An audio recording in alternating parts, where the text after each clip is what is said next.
Hello, my name is Melanie, Hi, my name's Lizette. and this is our presentation on the disease rabies. So, from rabies, we learned that it is actually caused by a virus called lysovirus, and the viral genome that it contains is a single-strand negative RNA, and the mode of transmission is through direct contact of mucous membranes or broken skin with saliva or tissues of an infected animal, and the common routes of exposure includes bites and scratches. So the impact of the lysovirus is this causes the disease rabies, which is a fatal encephalitic disease, and then rabies cause around 59,000 deaths per year.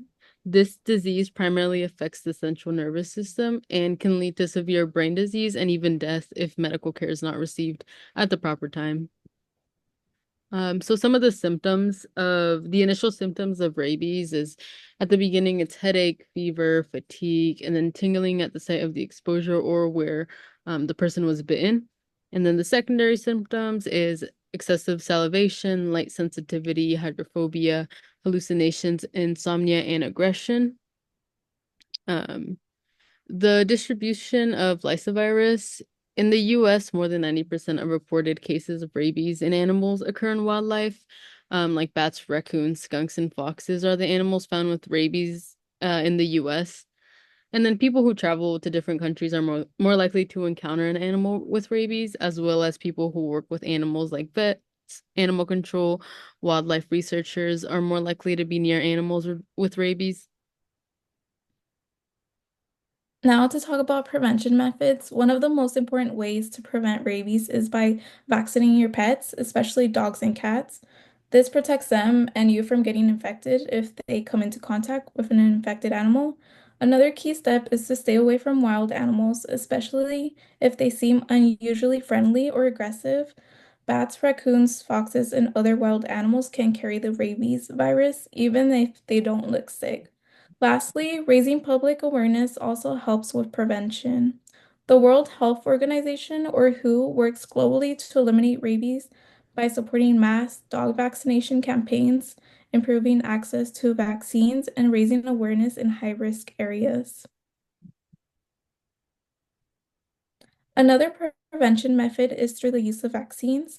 This includes Rabivax S, Vaxirab N, VeriRab, and pre-exposure prophylaxis. These vaccines work by containing inactivated rabies virus, in other words, killed virus, that cannot cause the disease. This helps the body develop antibodies against rabies. The antibodies will then be capable of helping the body fight the virus if exposed later on. These vaccines are only administered to people with higher risk of being infected, so they aren't administered when you're first born. So, for example, the people who would get this type of virus would be people who work with animals, travel to higher risk areas, and children with rabies endemic regions. Now, moving on to treatment, the outcome of exposure to rabies largely depends on how quickly and effectively you respond. If you immediately seek medical help and receive the rabies vaccine called post-exposure prophylaxis, in other words, in a short abbreviation, PEP, you could prevent symptoms and prevent the virus from causing illness.